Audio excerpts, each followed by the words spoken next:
Welcome to the 2021 Mayoral Candidate Forum on the Arts, presented by the Arts Council of Fort Worth. Thank you to our event sponsor, Meeting Squad, who is helping us host this event virtually and broadcast live on Facebook. Now, what we mean when we say arts: painting, sculptures, music, theater, poetry, creative lighting, audio, arts educators, the docent helping you through a museum, the person taking your ticket at a show. We are addressing all visual and performing modes of expression and the many people who make those possible. Now, we have a large panel and a tight schedule this afternoon, so we will only have time to address a few pre-selected questions, but please share your questions and comments in the chat box. Arts Council staff will be collecting those for follow-up with the candidates for mayor and city council, and they will continue to publish updated responses on our website and social media leading up to the May 1st election. For each topic, we will invite a leader from our local nonprofit arts organizations to share a pre-selected question. I will ask each candidate by name in random order to respond to the question, and you will have 2 minutes for your response. At 1 minute and 30 seconds, you will see a reminder that you have 30 seconds left. And at the end of your time, my video will appear and we will move on to the next candidate. Let's begin. Please briefly introduce yourself, say your name, and tell us about your relationship with the visual and performing arts.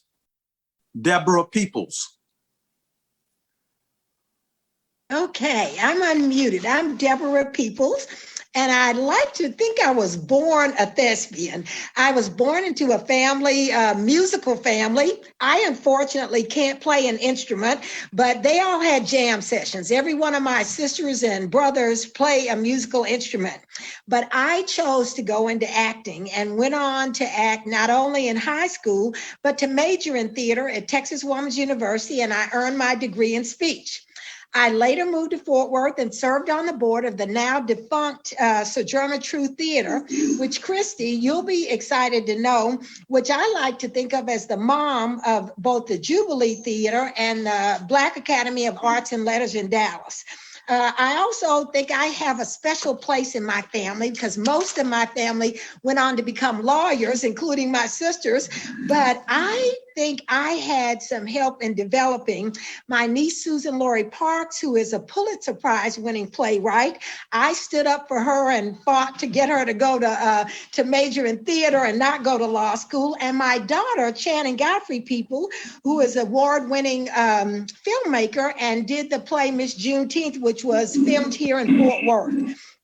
I also love the arts, all kinds of arts, and I had the honor of curating a show last year with the Arts Council. And as a labor of love, I worked on a public art project, and that was End Racism Now, that all of you in the city helped to make come to fruition, and that was all done with private dollars. So that's me. Next, Mattie Parker. Good afternoon, everybody. It's good to see some friends I haven't seen in a long time. Mattie Parker here. I am 17 years in state, federal, and local public service. I'm a practicing attorney, but most recently I've been running an education nonprofit known as the Tarrant 2 and 3 Partnership. I was really proud to serve as the chief of staff for mayor and council for about 5 years. But to dive right in as to the arts connection to myself, so I was born in Austin and raised in Hico, Texas, a very small town. But my mother, before she had children, was a professional ballerina. And when we moved to Hico, she decided to bring ballet and the arts to a very small community of 1,300 people and opened a dance studio there in Hico and in Hamilton. It was an incredibly impactful part of my childhood. And truly, I really credit that experience, being a ballet dancer and thinking I wanted to go to New York at some point, for a lot of my own success. In addition to that, when I was in high school, I participated in UIL and poetry and prose. And I got a fantastic scholarship through UIL to go to the University of Texas that really made that possible for my family to afford to send me to go and do that. Sounds like much like Deborah's family. We are a musical family. We spent a lot of Thanksgivings and Christmases jam session after turkey. And I just love that part of my family. And we continue that legacy now with my husband, who's a really talented musician that likes to have a few places in amateur music. In Fort Worth specifically, there are so many wonderful arts organizations I've been proud to be a part of, from Film Fort Worth through Visit Fort Worth, the Lone Star Films Festival, the Young Patrons event through the Arts Council. And important to note is the Art Station here in Fort Worth that is an integral part of mental health provider. And our own family has sought help from the Art Station. So I mention that just because this organization touches so many different nonprofits here in Fort Worth. So just excited to get to have this opportunity to talk about the arts today. Thank you. And now let's talk about public funding for the arts. The city of Fort Worth currently invests about $1.9 million from the general fund into our arts industry each year through a contract with the Arts Council, primarily to distribute grants, administer the Fort Worth Public Arts Program, and manage the Fort Worth Community Arts Center. A 2012 study shows that most large cities in Texas invest more in their arts per resident than Fort Worth does. And these disparities are increasing as our city continues to grow. A national study in 2015 shows that the arts generated $450.6 million in local economic activity and supported 14,480 full-time jobs in Fort Worth. Since March of last year, a survey of 31 nonprofit arts organizations in Fort Worth shows that they have lost an estimated $40 million in revenue and over 640 full-time equivalent jobs during the COVID-19 pandemic. Now, joining us today with a question for our panelists is Christy Howard, Managing Director of Jubilee Theater. Jubilee Theater was founded in 1981, and their mission is to create and produce theatrical works that give voice to the African-American experience. Welcome, Christy. Thank you, Estra, and welcome, candidates. My question for you is, how would you work to increase the city's investment in the arts industry to meet the growing needs and to bring our funding in line with other major cities in Texas? Next, Mattie Parker. Thanks, everybody. So I'm going to throw out a few numbers to get us started, and then I'll answer your question specifically, Estras. You make some good points. So in the North Texas economy, that's Dallas-Fort Worth, we know that the creative industry contributes about $34 billion. It's a phenomenal amount of money that we know is contributing to our local economy. And I strongly believe that it's going to be reliance on these creative industries that really take Fort Worth and separate us apart as we move out of COVID and emerge out of what has been a really difficult year and a half. For the city of Fort Worth, I understand the city budget and articulated well the struggles that the city has had and how we might need to push additional funds into that. So there's a few different sources, and talked about the hot tax, really collaborating with Visit Fort Worth on what that could look like. Additionally, we know that we've received a tremendous amount of money in CARES Act funding, an additional amount that's about to come down. $185 million is an estimate that a large metro city like Fort Worth may receive. I know that there are a lot of needs, infrastructure included, and what that money should go towards. But I do think as a community, we need to ask the tough questions and understand how hard hit we've been impacted. Last thing I'd like to say is how are we going to think differently about arts in Fort Worth? We want to find additional ways to ensure that our artists and our creative community can absolutely successfully stand on their own, become an economic driver as individual artists. And I think one way we could think about doing that is creating what you could call a cultural arts division in the economic development department. And I think in the beginning, you don't actually have to add additional paid staff. There are fantastic leaders in the arts community that would love to step up and be more integrated in the economic conversation and the critical importance that the arts plays across the Fort Worth economy.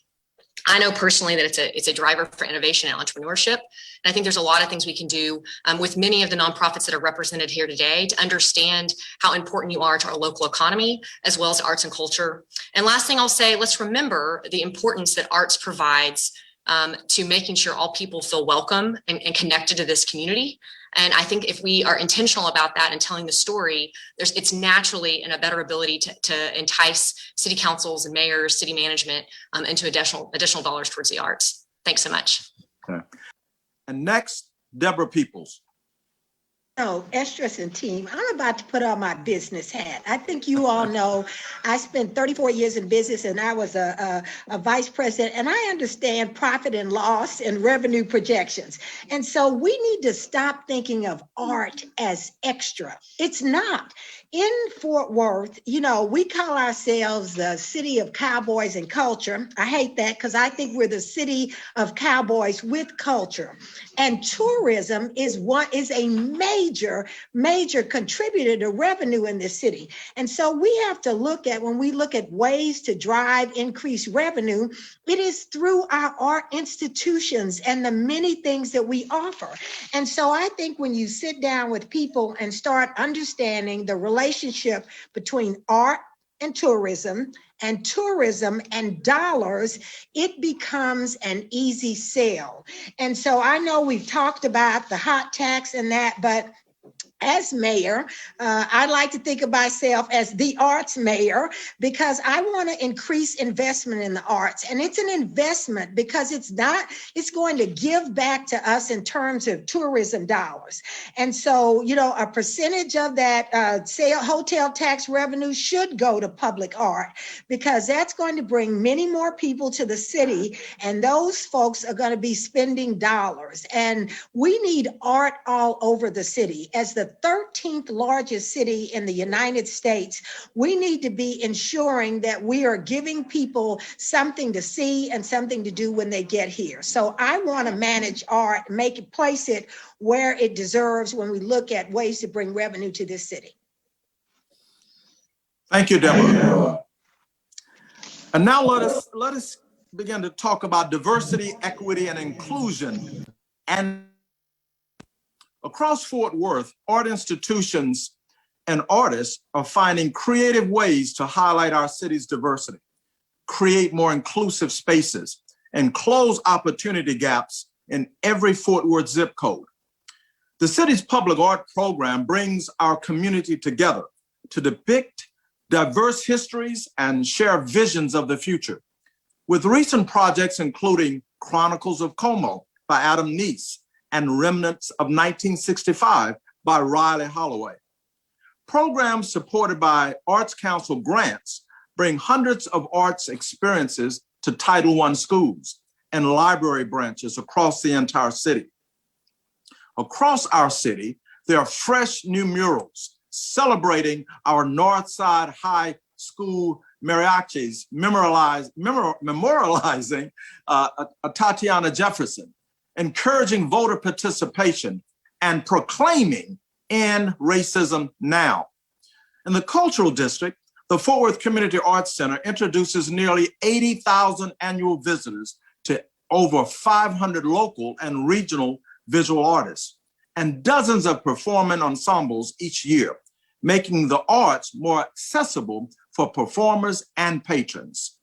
Another critically important arts center in Fort Worth's North Side is Arts de la Rosa, which was founded in 1999 with the mission to preserve, promote, and present Latino arts, culture, history, and lives in North Texas. The nonprofit operates the historic Rose Marine Theater and the adjacent gallery at the Rose Marine. Here with us to ask our next question is William Giron, Executive Director of Artes de la Rosa. Welcome, William. Thank you, Estrus, and good afternoon, mayoral candidates. We see from these examples that the arts are advancing diversity, equity, inclusion, and accessibility in our community. What have you seen that reflects this, and how can Fort Worth's mayor help this grow? Next, Deborah. I think you know how much I love art, but I think I want to use the example of the End Racism Now mural to just talk about an example of what happens when you bring people together.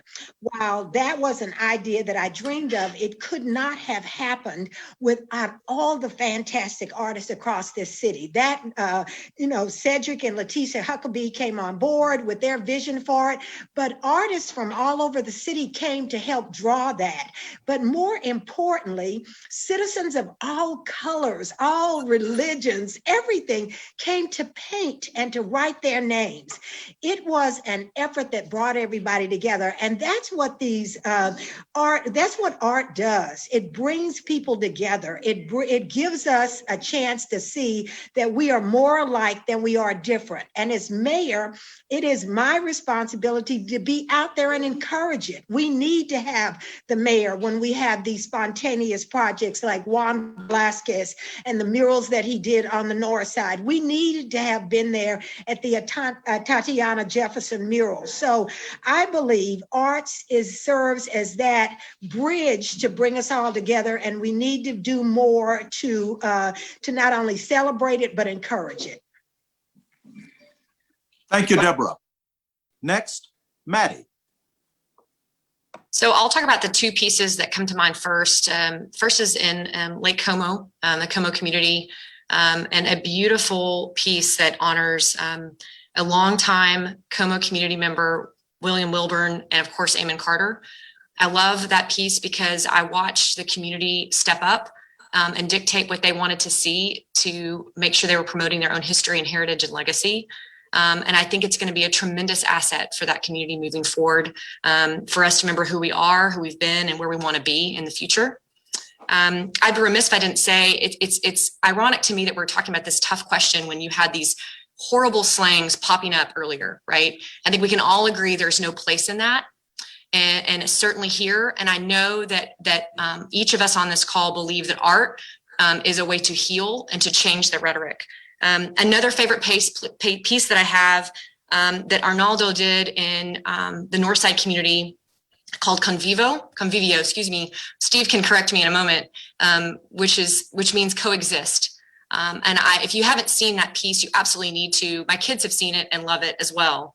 And then lastly, I think we need to remember that art is often a lived experience. And I remember February, just before COVID hit, my husband and I got to go a night out with a bunch of friends to Twilight Lounge, where the Squeeze Box Bandits were playing. And it was a phenomenal evening of an incredibly diverse crowd of people having fun and dancing and singing. And that's the Fort Worth I know and love, right? And I think that art really brings that to fruition. And to specific to your question, William, I think that all of these things we're talking about advancing diversity and equity and making people feel more welcome, I think art is absolutely a critical part of that. And I'm excited to further that opportunity as mayor. Thank you, Mattie. And now let's talk about arts in community development.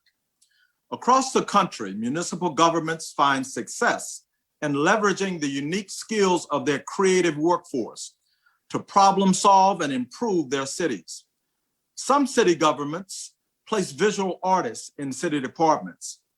Others establish an arts liaison in the mayor's office. And still others lead initiatives that bring arts leaders into decision-making processes. Fort Worth is considered to be the 13th largest city in the United States, and it remains one of the fastest growing.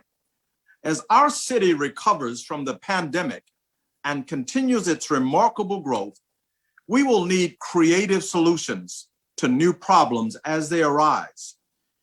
Here, with a question about the arts and community development, is Andrew Walker, director of the Amon Carter Museum of American Art. The Amon Carter opened in 1961. The museum's mission is to collect, preserve, and exhibit the finest examples of American art, and to serve an educational role through exhibitions, publications, and programs devoted to the study of American art. Andrew. Cedric, thank you so much. And I so appreciate this forum. I want to honor all of the candidates in their efforts that they've made throughout their careers so far and the prospect that they hold to serve our city with their leadership. The question for you all is this: as our city recovers from the pandemic, how will you ensure that the arts are part of the conversation regarding city planning, economic development, and neighborhood revitalization initiatives? Next, Deborah. So, Estrus, I love this question. And Andrew, you wanted to know, how do we recover from the pandemic? So let me just tell you, I live in these communities that you all are talking about. I live in them every day. I am all over this city, and my family likes to joke that I do walkabouts. I go all over the city. And so I don't confine myself to one area of the city. So let me just tell you, so there are two ways, Andrew, that we recover from this pandemic using art. One is, I've talked about the business perspective. When people realize that art brings tourism, increased art brings tourism, we're going to use art to get people to our city to see that. And so that's the first thing from a business perspective. But next, how do we heal spiritually? How do we, as communities all over this city, heal? And that's the whole idea of inclusion. You know, I serve on a committee that is working to bring an African-American museum to Fort Worth. We start putting these art installations all over the city. So I drive to the north side to see the murals. I drive to Stop 6. I drive to the museum district. I drive to Como. That is how you build communities and bring people together, by making art accessible all over this city. And so, you know, that is one of the things that as mayor, I will do. I will be out there. Look, I know how to weld a paintbrush, and I know, listen, don't laugh at me, but I still have a little rhythm, so I get out there and dance. And Barbara Sanders will tell you I can't sing, but I have tried to sing. So I think we have to be more participatory, but we can recover from this pandemic using art to help build dollars in this city. Excellent. Thank you, Deborah. Next, Mattie. Thank you, Estrus. So to be blunt, I think it's going to take really bold leadership. Art absolutely is economic development. And as Deborah alluded to, it is a critical part of tourism in our industry here in Fort Worth, Texas, that continues to be a leading factor in bringing us out of this pandemic. We know that after the Great Recession, we saw the growth in creative industry jobs grow by about 9.1%. Compare that to the regular economy of 6%. I think you're going to see that in spades in this economy. You can use numbers to convince the business community to step up and say the creative industries is going to bring Fort Worth, Texas out of the recession. And furthermore, ensure that we have even greater success in telling the Fort Worth story. That important critical part about cowboys and culture in Fort Worth. The other thing I'll remind you is we have to be bold in leadership because our nonprofits have been hit so hard in this pandemic. I'll use Texas Ballet Theater as an example. Not only have they been shut down and their dancers unemployed, but then the snowpocalypse or snowvid or whatever we want to call it happened, and they've lost their dance floors, right? My mom continues to take dance classes there now in her 70s. And the community is really reeling with what to do in the performing arts sector. So we know that $42.5 billion have been lost across the United States just in fine arts and performing arts alone. So it's going to take bold leadership. I mentioned earlier, tangible solutions, creating that cultural aspect of our economic development department. Again, I think there are probably people on this call that would absolutely love to raise their hands and integrate the arts into every economic development decision we make to ensure it's at the forefront of our decisions, and understanding that's how a city like Fort Worth, Texas comes out on top and shines brighter even after COVID-19. Thank you, Mattie. And now let's talk a little bit about ongoing commitment. And y'all have been phenomenal and insightful. And so now we have one key question from Karen Wiley, President and CEO of the Arts Council of Fort Worth. The Arts Council was founded in 1963, and its mission to create an environment that promotes, nurtures, and supports the arts in our community. Karen. Thank you, Estrus. I appreciate you walking us through this event this evening. And I would like to say a very special thank you to all of our candidates for spending the time with us. The arts are so important, and that is our industry, and that's where our heart lies. And so with that, my question to you, if you are elected as our new mayor, will you commit to join us together next year at this time and share with us an update on how your administration is supporting the arts? All right. So again, this time, instead of 2 minutes, because I think you can be very succinct in answering Karen's question, we'll give you 30 seconds. We begin with Deborah. So Karen, it won't take me a year. You're going to see me in the community from day one promoting the arts. And I think, as you can see on the wall behind me, I love arts. When in the Snowmageddon, when my pipes burst, I was saving pictures, not furniture. So I will commit not only to doing it on year one, but day one, being with you. Thank you, Deborah. And next, Mattie. Absolutely. This has been fun.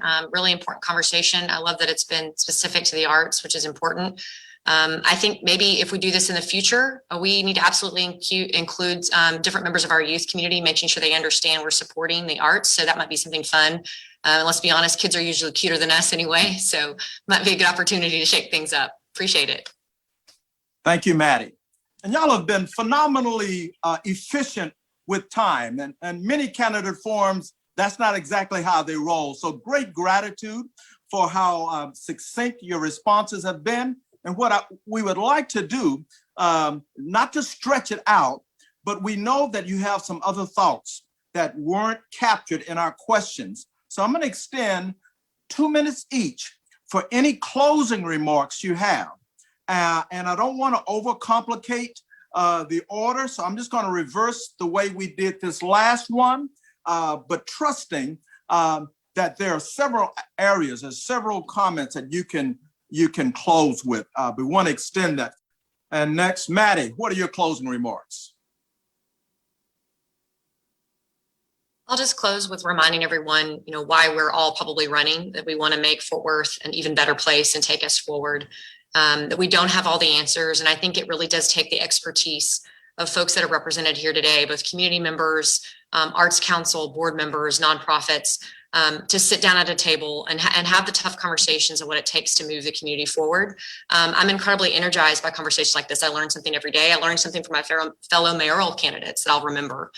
And in closing, just remember the things that I say today are real. I have really had the pleasure of serving at City Hall and working with many of the folks at the Arts Council. And I will continue to have that working relationship as mayor or as a community member, either one. Really appreciate the time today. Thank you, Mattie.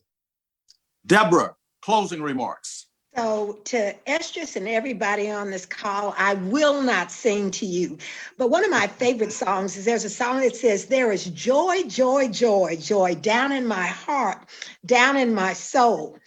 Art is a universal healer. It can bring our communities together. It is a universal gatherer of people. And so when you talk about inclusion, it also can solve our financial problems as a city.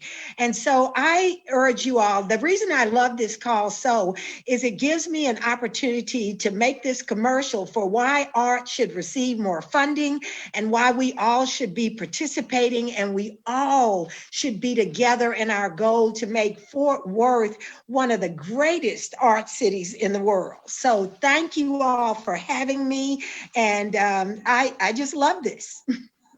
Wonderful. Thank you, Deborah. And thank each of our candidates.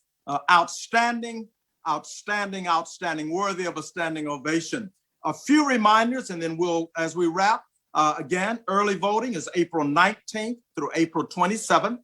Election day is Saturday, May 1st, 2021. The last day to register to vote is April 1st, and that's no fooling. Fort Worth residents can register to vote online, and you'll see in the chat. We want you to stay tuned as the Art Council shares responses from City Council candidates regarding their plans for the arts in Fort Worth. We want you to learn more about the arts in Fort Worth by following the Arts Council on Facebook at Arts Fort Worth or by signing up for their monthly email newsletter and calendar at artsfortworth.org. A recording of this program is available to view and share on the Arts Council's Facebook page. And remember, public art matters.